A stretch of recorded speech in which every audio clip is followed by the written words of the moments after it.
میں اب ہمارے مفتی ذاکر صاحب دامت برکاتہم سے جی میں درخواست کرتا ہوں کہ اگر طلباء کے کچھ سوالات ہیں آپ تک پہنچے ہیں تو آپ ذرا ایک ایک کر کے جی مختصراً ڈاکٹر اقبال جی مسعود جی صاحب کے سامنے رکھیں. جزاکم اللہ تعالیٰ جی فی جی الدارین. اپنے شعبہ افتاء کے سے ہی وابستہ ہیں ایک ساتھی مولوی شاہ عالم رحیمی صاحب علی گڑھ سے. ان کا سوال یہ ہے کہ عدت کا مقصد استبراء رحم ہے جو کہ ایک حیض سے حاصل ہو سکتا ہے، تو پھر 3 حیض کیوں ہیں؟ اسی طرح عدت وفات اور عدت طلاق کی مدت میں فرق کیوں ہے؟ اور ایسی عورت کے لیے عدت کیوں ہیں جو اپنے شوہر سے کئی مہینوں سے جدا رہ رہی تھی؟ جی ایک منٹ میں ذرا سا ایک جی جی منٹ میں اس جی کو نوٹ کر لوں. جی جی تو آپ ایک تو اس میں کہا کہ یہ 3 حیض کا مسئلہ. جی ہاں.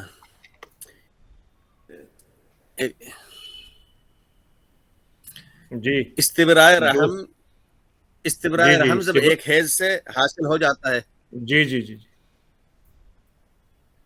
تو پھر 3 حیض کیوں ہیں؟ اور بالکل دوسری یہ کہ عدت وفات اور عدت طلاق میں فرق کیوں صحیح. ہے؟ جی جی اور تیسری یہ کہ عورت جب کئی مہینوں سے رہ رہی ہو پھر وہ عدت کیوں گزارے؟ ایک یہ ہے. کئی مہینے دور رہی. اور جی ہاں، جو کئی سال سے کئی مہینوں سے اپنے شوہر جی سے جی جدا ہو، پھر اگر جی اس جی کا جی شوہر اس کو طلاق دے دے تو پھر وہ عدت کیوں کرے؟ ایک جی ہاں.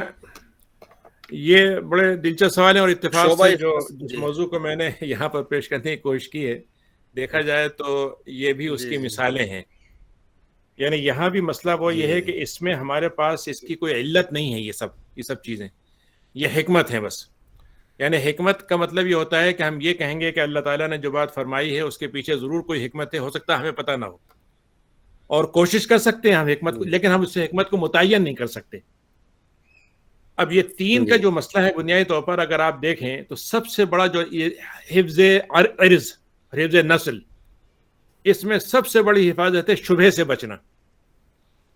یعنی شبہ نہ پیدا ہو سکے. تو شبہ کا اگر حکمت تلاش کی جائے تو ایک سے نہیں پوری ہوتی. اس بات کا امکان ہے، فرض کیجئے کہ طلاق جب اس نے دی بالکل اس کا فرض کی حیض کی حالت میں دے دی، یا مثلا فرض کیجئے اس کو، جیسے ہمارے پاس آپ معلوم فقہ میں 2 رائے موجود ہیں، تو یا یہ کہ بالکل آخری وقت تھا اس کا، تو اس صورت میں اس کا امکان ہے کہ اس کا جو حمل ہے وہ دیر میں ظاہر ہو. ایک بات یہ ہے، مثلا یہ ایک حکمت ہو سکتی ہے. لیکن دوسری حکمت جو اس سے زیادہ ہو سکتی ہے وہ یہ ہے کہ ہو سکتا ہے کہ 3 حیض کی حالت اس لیے بھی مناسب ہو کہ اس صورت میں عورت کے لیے کسی دوسرے سے شادی کرنے کے لیے جذباتی طور پر جو چیز ہوتی ہے وہ آسان ہو جائے. اور خاص طور سے مدت وفات کے لیے یہ چیز بہت اہم ہے کہ ایک عورت کا ایک صرف اتنا نہیں ہوا کہ ختم ہو گیا آدمی، مطلب دور ہو گیا، بلکہ وہ ختم ہو گیا، تو اس کا غم اور استبراء رحم دونوں کی وجہ سے ایک مدت شریعت نے متعین کی، 4 مہینے 10 دن کی. اور آپ کو معلوم ہے کہ اس میں تھوڑا سا اختلاف ہے کہ بھائی حمل کے ذریعے سے بھی ہو سکتی ہے کہ نہیں، لیکن زیادہ رائے تو یہی ہے کہ اسی پر ہوگی.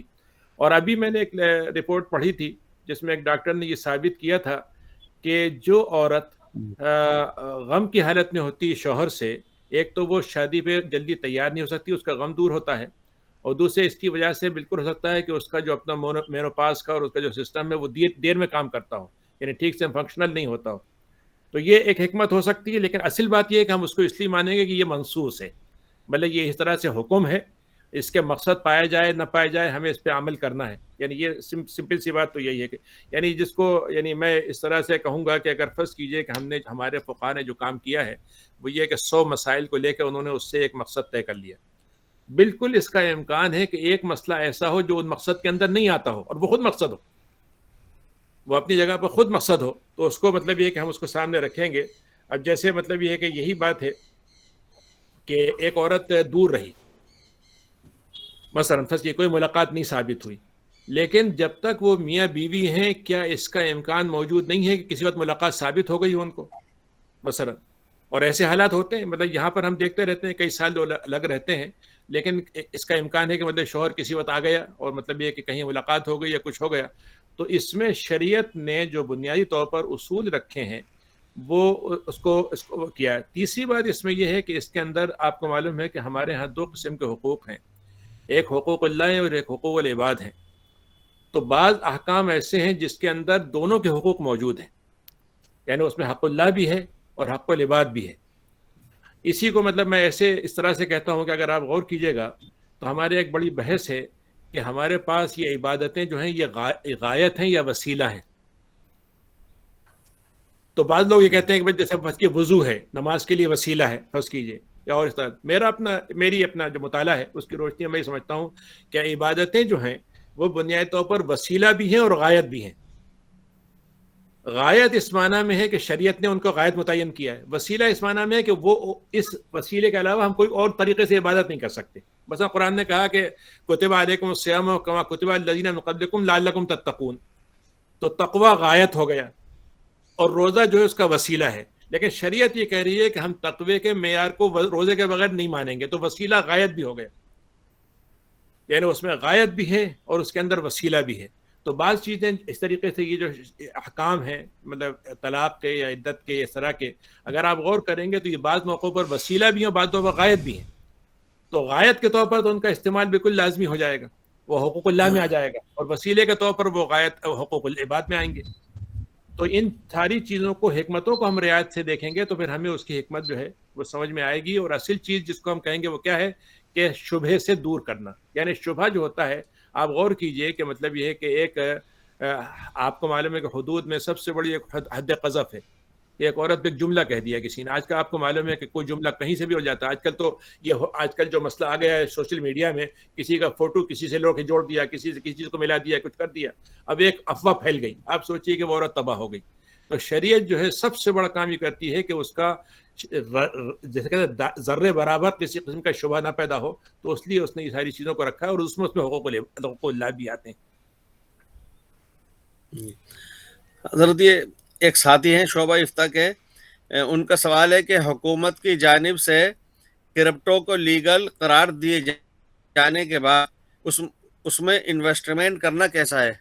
یہ افتاء کے ساتھی ہیں فاروق یعقوب صاحب. دیکھیے اس میں اصل میں یہاں پر بھی یہ بحث چل رہی ہے اور ہمارے ہاں بھی اس سلسلے میں کچھ نہ کچھ گفتگو ابھی چل رہی ہے، لیکن اصل میں مسئلہ یہ ہوا ہے کہ حکومت ہند نے ٹیکس تو لگا دیا اس پر، لیکن اس کی ضمانت نہیں دی ہے. تو مسئلہ یہ ہے کہ سونا جو ہوتا ہے وہ اپنی جگہ پر اسلامی اصطلاح میں خود اپنی جگہ پر قیمت ہے، وہ یعنی اس کو کسی سرکاری چالان کے ذریعے سے یا اس کے ذریعے سے وہ ہو نہ ہو وہ معتبر ہے. لیکن باقی چیزیں جو متبادل ہیں وہ معتبر اس وقت ہوں گی جبکہ ان کی کوئی ایسی ضمانت ہو جس کی بنیاد پر آدمی کو اطمینان ہو. اب ظاہر ہے کہ جیسے کرنسی ہے، نوٹ ہیں، یہ کرنسی نوٹ ہوتے ہیں، یہ حکومت کی ضمانت کی بنیاد پر معتبر ہوتے ہیں، ورنہ کی خود کوئی قیمت نہیں ہے. تو ابھی تک کرپٹو کے جو مسئلہ ہے بنیادی طور پر اس کی کوئی ضمانت نہیں میسر آئی ہے جس کی وجہ سے ہم یہ کہہ سکیں کہ اس میں آدمی کو جو ہے، تو اگر اس میں دیکھا جائے تو کسی حد تک مقامرہ ہے، جوا ہے، کسی حد تک جو ہے غرر فاحش اس کے اندر ہے، اور یہ چیزیں جو ہیں اس کو روکتی ہیں. تو ان کو ہم کیسے کم سے کم کریں، اتنا بنائیں کہ غرر فاحش سے وہ کم ہو جائیں اور جوئے کے اس سے نکل جائیں. تو یہ مطلب یہ ہے کہ یہ چیز بڑی ضروری ہے، اور اس کے لیے ظاہر ہے کہ یا تو کوئی حکومت یہ کام کرے یا کوئی مطلب عالمی طور پر کوئی ادارہ ہو جس کو یہ کام کرے. ابھی فی الحال تو یہ نہیں ہے، بس ہو یہ رہا ہے اصل میں اس وقت کہ یہ چیز اس لیے زیادہ مقبول ہو رہی ہے کہ یہ بینک کا متبادل بن رہی ہے. یعنی ہمارا المیہ یہ ہے کہ بطور مسلمان کے جو ہماری اس وقت صورتحال ہے وہ یہ کہ ہم اس وقت دنیا میں اپنا متبادل نظام نہیں پیش کر پا رہے ہیں.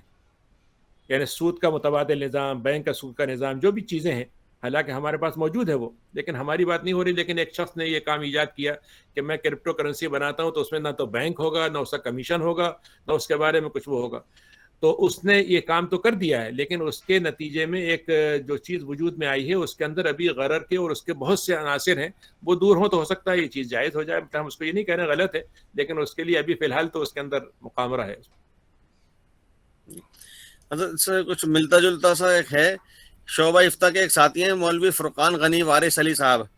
ان کا سوال ہے کہ بہت سے جدید مسائل ایسے پیش آ جاتے ہیں جن کا شرعی رخ واضح نہیں ہوتا اور عوام اس کو کرنے لگتی ہے، تو کیا جدید پیش مسائل میں فی الفور کیا اقدامات کیے جائیں، خاص طور سے جب کہ اس کا تعلق سرمایہ کاری اور تجارت سے ہو، جیسے ڈیجیٹل کرنسی وغیرہ؟ جی ہاں، یہ بھی تقریباً اسی طرح کا سوال ہے. میں نے جی پچھلی دفعہ عرض کیا تھا کہ ہمارے ہاں فقہا نے جو بہت بڑا کام کیا ہے، یعنی میں آپ کو بتاؤں کہ میری اپنے یعنی محدود علم کے مطابق فقہا نے ہمارے وہ مسائل جو فقہ سے تعلق ہوتے ہیں یا جو پیش آ سکتے ہیں، اس میں سے اگر میں یہ کہوں کہ 80% یا اور ذرا سا مبالغہ کر دوں 90% تک انہوں نے مطلب یہ ہے کہ ہمیں مسائل دو طرح سے دیے ہیں. یا تو وہ واقعتاً پیش آئے تھے تو اس کو انہوں نے اس کا مطلب یہ کہ بنیاد پر دے دیے، یا وہ پیش آ سکتے تھے اور اس کو انہوں نے فرض کر کے پیش کر دیا. آپ کو معلوم ہے کہ امام مالک جو تھے وہ تو صرف اس وقت مسئلے کو بتاتے تھے جب واقعتاً پیش آ جائے.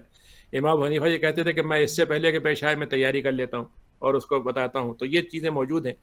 تو جو مسائل پیش آ سکتے تھے اس میں دوسرا کام انہوں نے کیا ہے کہ اس کے کچھ بنیادی ہمیں رہنما پوائنٹ دے دیے جن کو ہم آج کے دور میں استعمال کر سکتے ہیں.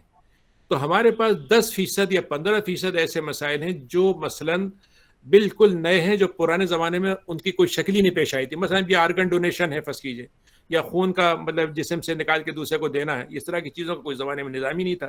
تو اس کے بارے میں اس طرح کی چیز آپ کو اتنی نہیں ملے گی. تو 10% میں تو ہمیں بہت ہمیں نئے مسائل میں کوئی قیاس کی بنیاد پہ کام کرنا پڑے گا. ورنہ یہ کہ 90% میں ہمارے پاس جو بنیادی قواعد پہلے کے موجود ہیں، یا جو اسس اور اس کے مطلب اصول اور اس کے وہ چیزیں موجود ہیں، ان کو ہم آج کے زمانے میں اس کو نافذ کر سکتے ہیں. اس میں ایک چیز جو بنیادی طور پر کام آتی ہے، جو مسئلہ بن سکتی ہے لیکن بہرحال وہ کام آ سکتی ہے، وہ یہ کہ اگر فرض کیجئے کہ ہم اقوال کے درمیان میں ترجیح کا طویہ اختیار کریں. جو اقوال موجود ہیں اس میں سے کسی کا تیسیر کی بنیاد پر یا کسی کی بنیاد پر وہ قول لے لیا جائے. جیسے حج کے ایام میں آپ کو معلوم ہے کہ بعض مسائل کسی اور مسلک کے مطابق دے دیے گئے کہ بھئی اس میں آسانی ہوگی. میری اپنی رائے تو بنیادی طور پر یہ ہے کہ ہماری فقہ حنفی کا اس لحاظ سے بڑی خوبی ہے کہ اس میں وہ صرف امام حنیفہ کے قول کا نام نہیں ہے فقہ حنفی، بلکہ اس میں بہت سے ان کے شاگرد ہیں، اور ان شاگردوں کے قول بھی اپنی جگہ پر معتبر ہیں. وہ جو مسئلہ بنیادی طور پر وہ یہ ہے کہ ہمارے مفتیٰ بھی کا قول ہے کہ بھائی فتویٰ ایک بات پر ہو گیا، لیکن آپ کو معلوم ہے کہ ہمارے یہاں یہ ایک قاعدہ مقرر ہے کہ القول لا يموت بموت القائل، کہ مرنے والا جو ہے مر جائے لیکن قول نہیں ختم ہوتا. اس کا مطلب یہ اگر ہم ایسے قول کو جو موجود ہے ہماری فقہ میں اس کو استعمال کریں تو فقہ حنفی میں اس میں بہت گنجائش ہے. مثلا میں آپ کو ایک مثال دوں کہ جب میں وہاں مکے میں ہوتا تھا تو مسائل پیش آتے تھے، اور مکہ کے آپ کو معلوم ہے حج کے مسائل جو ہے نظریاتی نہیں ہوتے بلکہ بڑے عملی ہوتے ہیں. تو اب مثلا یہ ایک مسئلہ یہی تھا کہ فرض کیجئے کسی کی کنکریاں چھوٹ گئیں، تو جیسے امام ابو یوسف کا قول ہے اگر ایک آدمی نے آخری دفعہ میں 3 دن کی کنکری مار دی دم نہیں ہوگا اس پر. اب یہ قول دیکھا جائے تو آج کل کے لحاظ سے بعض دفعہ اس میں بڑی مطلب یہ کہ یسر اور تیسیر کی چیز ہے. تو یہ اس طریقے سے ایسے قول یہاں پر ہمارے بہت بڑا مسئلہ ہوتا ہے کہ بعض عورتیں آ گئی ہیں لیکن شوہر ان کے نہیں آ سکتے، ان کو امیگریشن نہیں مل رہا ہے. اب یہاں پہ نہ شادی شدہ ہے نہ غیر شادی شدہ، ان کے لیے کیا کریں؟ تو اب ہم نے ان کے لیے مفقود الخبر کا مسئلہ نکالا کہ بھائی ٹھیک ہے مفقود الخبر مان لیتے ہیں شوہر کو. لیکن آپ کو معلوم ہے کہ امام حنیفہ کے ہاں اس کی مدت بہت لمبی ہے، امام مالک کے ہاں 4 سال کی ہے، تو ہم نے کبھی اس کو 4 سال کی لے لیتے ہیں. تو بعض دفعہ یہ ہوتا ہے کہ اگر فرض کیجئے کہ جو ہماری مجامع فقہیہ ہیں ان کے اندر قول کی ترجیح ہو جائے اور قول کا انتخاب ہو تو اس سے مسائل حل کرنے میں 90% تو کافی مدد مل جائے گی. باقی یہ کہ جو 10% چیزیں ہیں اس میں میری اپنی رائے یہ ہے کہ ہم 2 درجے میں اجتہاد کا درجہ کر سکتے ہیں. ایک تو یہ ہے کہ جو اہل اختصاص ہیں پہلے ان سے مسئلے کو سمجھیں، اس کے بعد پھر فقہا اپنی رائے دیں، تو انشاءاللہ دونوں سے ملنے سے وہ فائدہ ہوگا. مثلا ابھی آج ہی میں یہاں پر ہماری ایک فقہی مجلس ہے تو اس میں آج ایک بات ہو رہی تھی کہ اب مثلا ہمارے یہاں کینیڈا میں نکاح طلاق ہو گئی یا خلا ہو گیا. فرض کیجئے شوہر نے خلا سے انکار کر دیا اور بہت ہی مشکل زندگی گزار رہی ہے عورت. اب اس کے بعد یہاں تو کوئی قاضی نہیں ہے جس کے بعد وہ جا کے مسئلہ پیش کرے اور فسخ ہو. اب ہم کیا کریں؟ تو ہم نے یہاں پر یہ راستہ نکالا ہے کہ بھئی آپ ایسا کریں کہ آپ کورٹ میں چلی جائیے اور وہاں پر جا کے آپ لیگل طور پر طلاق لے لیجئے، کیونکہ وہ ایک طرح سے سرکاری طور پر اتھارٹی ہیں، اور اس کی بنیاد پر امام جو ہے وہ فسخ کا پیپر بنا دے گا. تو اب یہ بعض دفعہ اس طریقے کے بعد ایسی چیزیں ہوتی ہیں جس کو حالات کی روشنی میں سامنے رکھ کے اس کو کیا جاتا ہے، یہ کر سکتے ہیں. تو ایسے کئی مسائل ہیں جو پیش آتے ہیں، لیکن اس میں یہ توسع کہہ لیجئے یا اس میں مختلف اصولوں کو سامنے رکھ کے بات کرنے کی شکل ہوگی تو اس سے راستہ نکل آئے گا. اور الحمدللہ فقہ میں یہ چیزیں ہماری موجود ہیں، یعنی اس کی جو سرمایہ ہے ہمارے پاس اس میں میں سمجھتا ہوں کہ 80-90% میں تو کوئی مسئلہ ہی نہیں ہے اس کو کرنے. اب یہ کرپٹو کرنسی وغیرہ کا مسئلہ ہے، بنیادی طور پر اس میں جو مسئلہ ہے اگر آپ نے دیکھا ہوگا تو ہمارے ہاں جو اصول بتائے گئے ہیں تقویم کے، مال مقوم ہو یا مال کہہ لیجیے مال معتبر ہو، تو اس کے نتیجے میں معتبر بن جائے تو یہ چیز کو ہم کرنسی کو مان سکتے ہیں، لیکن ابھی مقوم تو ہے نہیں، معتبر ابھی ہو سکتا ہو تو ہو جائے گا. اصول سے متعلق ایک سوال ہے، شعبہ افتاء کے ایک ساتھی ہیں وحید اور میں سب ان کا ہے کہ دور میں جدید مسائل اصولیین کے وضع کردہ اصول کی روشنی میں حل کیے جاتے ہیں، تو کیا فقہی مسائل کی طرح اصول فقہ بھی وضع کرنے کے امکانات آج ہیں یا سابقہ متعینہ اصولوں کی پابندی ہی ضروری ہے؟ نہیں، اصول فقہ کی جو بنیادی طور پر جو بنیادیں بنا دی گئی ہیں اس میں تو کوئی اس کی ضرورت نہیں پڑے گی. فرض کیجئے کہ اس میں بہت سے بہت جو چیز ہوگی، مثلا میں ایک مثال دوں کہ علت ہے. اب یہ جو قیاس کی بنیاد پر یہ جو ڈرگس ہیں، مطلب یہ جو مروانہ ہوتا ہے، اس طرح کی چیزیں ہوتی ہیں، اس کے اندر ہم کیا کریں گے؟ اس میں تو کوئی منصوص ہے نہیں. تو اب آج کے زمانے میں اس کی پہلی ڈیفینیشن کہاں سے نکالی جائے گی، کیسے ہوگا؟ اور اس میں مطلب یہ کوئی میڈیکل سائنس والا آدمی ہم کو بتائے گا کہ بھئی اس کے اندر کیا نشے کی چلت ہے، کیا نہیں ہے. تو یہ چیز جو ہے بنیادی طور پر اصولوں کی شکل میں اگر آپ یہ کہیں کہ آج علت کیسے متعین کریں گے، کیا اب مثلا میں ایک مثال دوں، فرض کہ ڈی این اے ہے، ڈی این اے کے ذریعے سے کسی کا نسب بتانا ہو، یا کسی کا شادی شدہ ہے کہ نہیں ہے یہ بتانا ہو، یا اس کا بیٹا ہے، باپ ہے کہ نہیں ہے، یہ ڈی این اے میں استعمال ہو سکتا ہے. لیکن ہمارے فقہ میں یہ بات طے ہے کہ ایسی چیزیں جو شہادت میں نہیں آتی ان کو نفی میں استعمال کر سکتے ہیں، اس بات میں استعمال نہیں کریں گے. اب مثلا فرض کیجئے کہ ایک شخص ہے، وہ مثلا اس کے اوپر الزام لگ گیا کہ یہ مطلب یہ کہ اس نے عورت کے ساتھ زیادتی کی ہے، اور اس کے بنیاد پر ڈی این اے سے نکل آیا. تو اب یہ ثابت ہوا کہ اس نے بدکاری نہیں، مطلب وہ ڈی این اے اس کا بن گیا اور وہ شادی شدہ نہیں تھا، تو اس میں اس عورت کے لیے نفی کی شکل ہو جائے گی کہ بھئی یہ عورت اس کے ساتھ مطلب نہیں تھی، تو یہ چیز جو ہے اس کو کی جائے گی. لیکن اگر فرض کیجئے کہ یہ ثابت ہو جائے کہ وہ آدمی جو ہے وہ یہ کہتے ہیں ہم ثابت کریں گے کہ وہ آدمی نے زبردستی نہیں کی تھی عورت پر. مثلا عورت پہ اگر ہم کوئی جرم لگائیں، اس نے بچہ اس کے ہو گیا، ڈی این اے سے ثابت بھی ہو گیا اور شادی شدہ بھی نہیں تھی وہ، لیکن یہ سوال یہ کیسے ہم ڈی این اے طے کرے گا کہ یہ عورت کے ساتھ اکراہ نہیں ہوا تھا؟ تو ظاہر ہے کہ شریعت تو اس میں اپنے پورے یقینی طور پر بات کرے گی نا، کیونکہ ادرأ الحدود بالشبہات، مطلب ان چیزوں کو ہم شبہات سے بالکل نہیں لیں گے. تو کہنے کا میرا مطلب یہ ہے کہ اصولی طور پر ہمارے پاس جو ہدایت نامے موجود ہیں ان کے اندر یقیناً کچھ چیزوں کو ہم ریفائن کر سکتے ہیں. یعنی اسی بات کو میں پڑھ رہا تھا کہ ابن تیمیہ نے ایک بات کہی ہے یا شاطبی نے کہی ہے، دونوں میں سے میرے پاس وہ قول لکھا ہوا ہے کہ جو قدامہ نے جو کام کیا ہے تأسیس اور تعصیل کا، اس کے اندر تنوع یا تکمیل جو ہے بات کے لوگ کر سکتے ہیں. اس کا مطلب یہ ہے کہ بنیاد اگر انہوں نے ڈال دی ہے تو اس بنیاد کو ہم تھوڑا سا اور مزید پالش کر کے آگے بڑھا سکتے ہیں. لیکن اثر نو پوری عمارت قائم کریں اسی قطعاً نہ تو کوئی ضرورت ہے نہ کوئی فائدہ ہوگا. یہ لکھنؤ سے مولوی نعمان اشرف صاحب ہیں افتاء کے ساتھی. ان کا سوال یہ ہے کہ دادا کی موجودگی میں مرحوم بیٹے کے بچوں کو وراثت سے محروم کر دیا جاتا ہے، حالانکہ قرآن و حدیث میں یتیم کے متعلق بہت سے حقوق بیان کیے جاتے ہیں. یتیم ہاں پوتے یہ کی بڑا وراثت. ہمارے آج کل مصیبت یہ ہے، مشکل کہوں، مصیبت تو خیر نہیں، مشکل یہ ہے کہ ہم شریعت کے اندر انسانی جذبات اور انسانی وہ دبیے کے ترس کھانے والے مسائل بیچ میں جوڑ دیتے ہیں. دیکھیے کتنا ظلم ہو رہا ہے اس کے اوپر. دیکھیے اصول یہ ہے بنیادی طور پر کہ جو میراث میں پہلا لیبل ہے میراث پانے والوں کا، اس کی موجودگی میں دوسرے کو نہیں ملے گا. تو بیٹوں کی موجودگی میں پوتے کو نہیں ملے گا، بیٹوں کی موجودگی میں بھائی کو نہیں ملے گا. اب بھائی جتنا بھی غریب ہو، جو کچھ بھی ہو، مطلب اس کا حصہ نہیں ہوگا مثلا فرض کیجئے. تو یہ تو اصول ہو گیا. اب سوال یہ ہے کہ بیٹا موجود ہے تو آپ غور کیجئے دو باتیں ہم مس کر رہے ہیں. جو پوتا ہے اس کا اپنا باپ بھی تو مرا تھا نا، تو باپ سے تو اس کو ملا ہوگا، یعنی ہم نے وہ حصہ غائب کر دیا. ہاں اگر آپ یہ کہتے ہیں کہ بھائی باپ مرا تھا اور اس کے پاس بیچارے کے بعد خود کچھ نہیں تھا، تو اب ہم کیا کریں؟ تو اسلام نے یہ اصول رکھا ہوا ہے کہ آپ کو مدد کرنا ہے کہ 1/3 کی وصیت ہے، 1/3 کی وصیت کی اجازت ہے، آپ اس میں سے پوتے کو دے دیجئے، اس میں کوئی مسئلہ ہی نہیں. بلکہ حل موجود ہے، لیکن آپ یہ چاہیں کہ اس حل کو شریعت کے ایک حکم کو کینسل کر کے اور ملتوی کر کے آپ دیں، یہ غلط ہوگا. ہاں اس کو دوسرے طریقے سے حل کرنا چاہیے، شریعت آپ کو دے رہی ہے. اب فرض کیا اب ایک آدمی یہ کہے کہ صاحب دیکھیے کوئی دنیا میں قرض دیتا ہی نہیں، تو اس لیے تو میں سود پہ لے رہا ہوں. تو آپ نے سارے راستے اچھائی کے بند کر دیے اور ایک ہی راستہ رہنے دیا. لیکن ہم یہ کہتے ہیں کہ نہیں بھائی، اس کے علاوہ کوئی اور طریقے ہو سکتے ہیں جس کے نتیجے میں ہم متبادل پیش کر سکتے ہیں. تو یہ بہت دفعہ جذباتی سوال آپ کو معلوم ہے کہ ہمارے یہاں ہندوستان میں جو فرقہ جو منکرین حدیث تھے ان میں ایک صاحب تھے اسلم جراج پوری، اور یہ جامعہ ملیہ میں پڑھاتے تھے، اور یہ فتنہ ان کے زمانے میں کھڑا کیا ہوا ہے یہ، اور وہ آج تک لوگ اس کو ریپیٹ کیے جا رہے ہیں۔ حضرت یہاں جے پور میں بہت سے ایسے واقعات پیش آئے ہیں کہ اگر کوئی جوان بیٹا فوت ہو گیا تو یہ تو ظاہر سی بات تھی کہ یتیم پوتوں کو دادا کی وراثت میں سے کچھ نہیں ملے گا، تو میں اس سلسلے میں عام طور پر داداؤں کو بلوا کر کے ان کے سامنے دو صورتیں رکھتا ہوں کہ یا تو آپ ہبہ اور بخشش اپنی زندگی میں مالکانہ طور پر قبضہ دے کر کے کر دیں، اور اگر یہ نہیں کر سکتے تو اپنے یتیم پوتوں کے لیے آپ وصیت نامہ تحریر کر کے رکھیں جو ایک تہائی کے اندر کہیں تک بھی ہو۔ بالکل اور بالکل بالکل گرچہ اس کو بالکل استحبابی حکم ہے، استحبابی ہو ہے، لیکن ان کے سامنے وجوب انداز سے رکھا جاتا ہے، اور یہ بھی کہا جاتا ہے کہ میدان محشر میں ہو سکتا ہے کہ آپ سے اس کا سوال ہو جائے۔